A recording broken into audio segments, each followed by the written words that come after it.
नमस्कार दोस्तों, मेरा नाम है पीयूष गणेशोतकार और मैं आपको आज लेकर जा रहा हूँ एक ऐसी जगह, एक ऐसी अद्भुत जगह जिसके बारे में आपने सुना होगा लेकिन कभी देखा नहीं होगा या आपने सुना भी नहीं होगा। तो आज आप पूरा उसके बारे में जान लेंगे, समझ जाएंगे कि ये जगह कौन सी है। ये जगह है उज्जैन शहर, जहाँ जो है मध्य प्रदेश में स्थित। मैं आपको आज उज्जैन शहर के बारे में पूरी माहिती और उसके साथ साथ महाकालेश्वर मंदिर के बारे में पूरी बात आपको इस वीडियो में बताने जा रहा हूँ। तो चलते हैं हम अपनी मंजिल की ओर, उज्जैन महाकालेश्वर मंदिर की ओर।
तो चलिए दोस्तों, अब जानते हैं महाकाल ज्योतिर्लिंग के बारे में।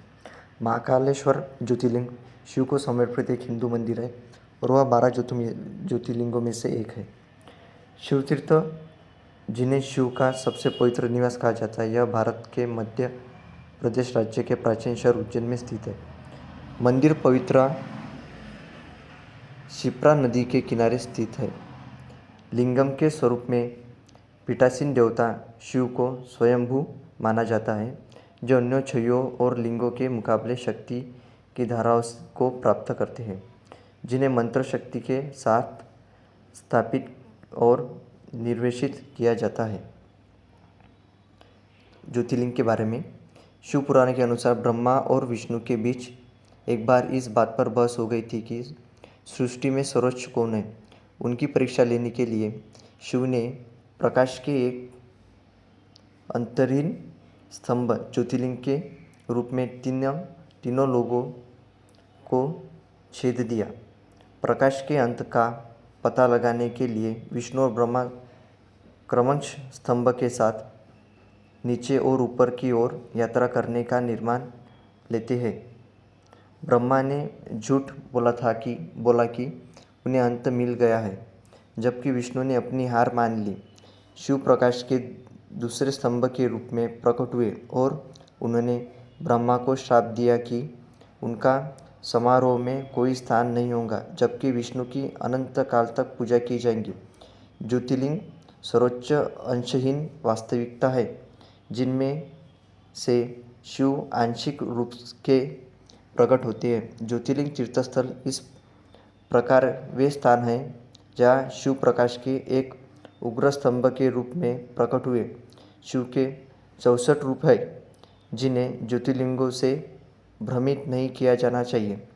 12 ज्योतिर्लिंग स्थलों में से प्रत्येक पीठासीन देवता का नाम लेता है। प्रत्येक को शिव का अलग रूप माना जाता है। इन सभी स्थलों पर प्राथमिक छवि शिव की अनंत प्रकृति का प्रतीक अनादि अंतहीन स्तंभ का प्रतिनिधित्व करने वाला लिंगम है। मंदिर महाकालेश्वर की मूर्ति दक्षिण मुखी के रूप में मानी जाती है, जिसका अर्थ है कि यह दक्षिण की ओर है। यह एक अनूठी विशेषता है जिसे तांत्रिक शिवनेत्र परंपरा द्वारा 12 ज्योतिर्लिंग में से केवल महाकालेश्वर में पाया जाता है। महाकाल मंदिर के ऊपर गर्भगृह में ओंकारेश्वर महादेव की मूर्ति विराजमान है। गर्भगृह के पश्चिम, उत्तर और पूर्व में गणेश, पार्वती और कार्तिकेय की छवियाँ स्थापित है। दक्षिण में शिव के वाहन नंदी की छवि है। तीसरी मंजिल पर स्थित नागचंद्रेश्वर की मूर्ति दर्शन के लिए खुली है। केवल नाग पंचमी के दिन मंदिर में 5 स्तर है, जिसमें से एक भूमिगत है। मंदिर अपने आप में एक विशाल पारंग में स्थित है, जो एक झील के पास विशाल दीवारों से घिरा हुआ है। शिखर या शिखर को मूर्तिकला की सजावट से सजाया गया है। पीतल के दीपक भूमिगत गर्भगृह के रास्तों को रोशन करते हैं। ऐसे माना जाता है कि अन्य सभी मंदिरों के विपरीत देवता को यहाँ चढ़ाया जाने वाला प्रसाद को फिर चढ़ाया जा सकता है। समय के अधिष्ठाता देवता शिव अपने सभी वैभव में उज्जैन शहर में अनंत काल तक शासन करते हैं। महाकालेश्वर का मंदिर आकाश में उसका शिखर क्षितिज के सामने एक भव्य अग्रभाग अपनी महिमा के साथ आदिम विस्मय और श्रद्धा को जताया है। आधुनिक व्यवस्थाओं की व्यस्त दिनचर्या के बीच भी महाकाल शहर और उसके लोगों के जीवन पर हावी है और प्राचीन हिंदू परंपराओं के साथ एक अटूट संबंध प्रदान करते हैं। महाशिवरात्रि के दिन मंदिर के पास एक विशाल मेला लगता है और रात भर पूजा चलती है। यात्रा के दौरान भक्तों को बैग, मोबाइल फ़ोन और कैमरा लाने की अनुमति नहीं है। भक्तों के लिए लॉकर और रूम है, यहाँ पे वो अपना सामान रख सकते हैं। श्रावण या भाद्रपद महीने के दौरान श्रावण की पवित्र अवधि के अंतिम सोमवार को भक्तों की भारी भागीदारी के साथ यह भयानक भगवान महाकाल की अपनी पालकी में शाही सवारी नामक जुलूस है, जिसे शिप्रा नदी कहा जाता है।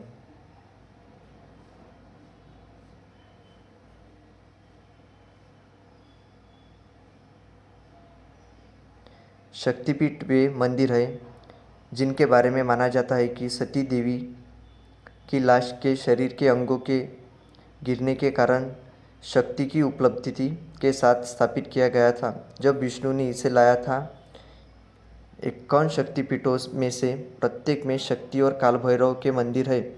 कहा जाता है कि सती देवी का ऊपरी ओट यहाँ गिरा था और शक्ति को महाकाली कहा जाता है। अब हिंदू शास्त्रों में कुछ महाकालेश्वर मंदिर के बारे में संदर्भ किया गया है। पुराणों के अनुसार उज्जैन शहर को अवंतिका कहा जाता था और यह अपनी सुंदरता और भक्ति के केंद्र के रूप में अपनी स्थिति के लिए प्रसिद्ध था। यह उन प्राथमिक शहरों में से एक था जहाँ छात्र पवित्र शास्त्रों का अध्ययन करने जाते थे। किंवदंती के अनुसार उज्जैन एक शासक चंद्रसेन था, जो शिव का एक पवित्र भक्त था और हर समय उसकी पूजा करता था। एक दिन शिखर नाम का एक किसान लड़का महल में मैदान में टहल रहा था और राजा को शिव के नाम का जाप करते हुए सुना और उसके साथ प्रार्थना करने के लिए मंदिर में दौड़ पड़ा। हालांकि गार्डों ने उसे उस बलपूर्वक हटा दिया और उसे शहर के बाहरी इलाके में शिप्रा नदी के पास भेज दिया। उज्जैन के प्रतिद्वंद्वी मुख्य रूपों में से राजा रिपुदमन और पड़ोसी राज्य के राजा सिंहादित्य ने इस समय के आसपास राज्य पर हमला करने और इनके खजाने पर कब्जा करने का फैसला किया। यह सुनकर शिखर प्रदान करने लगे और रुद्दी नाम के एक पुजारी को यह खबर फैल गई। यह सुनकर वह चौंक गया और अपने पुत्रों के आग्रह पर शिप्रा नदी में शिव से प्रार्थना करने लगा। राजाओं ने आक्रमण करना चुना और सफल रहे। शक्तिशाली राक्षस दुष्यंत की मदद से, जिसे ब्रह्मा ने अदृश्य होने का आशीर्वाद दिया था, उन्होंने शहर को लूट लिया और शिव के सभी भक्तों पर हमला किया।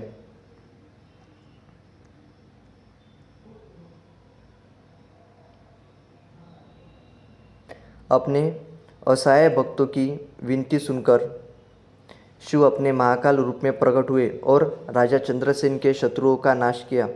अपने भक्तों शिखर और रुद्र के अनुरोध पर शिव शहर में निवास करने और राज्य के प्रमुख देवता बनने और अपने दुश्मनों के खिलाफ इसकी देखभाल करने और अपने सभी भक्तों की रक्षा करने के लिए सहमत हुए। उस दिन से शिव अपने प्रकाश रूप में महाकाल के रूप में शिव और उनकी पत्नी पार्वती की शक्तियों से बने लिंगम में निवास करते थे। शिव ने भी अपने भक्तों को आशीर्वाद दिया और घोषणा की कि जो लोग इस रूप में उनकी पूजा करते हैं वे मृत्यु और बीमारियों के भय से मुक्त होंगे। साथ ही उन्हें सांसारिक खजाना दिए जाएंगे और वे स्वयं शिव के संरक्षण में रहेंगे।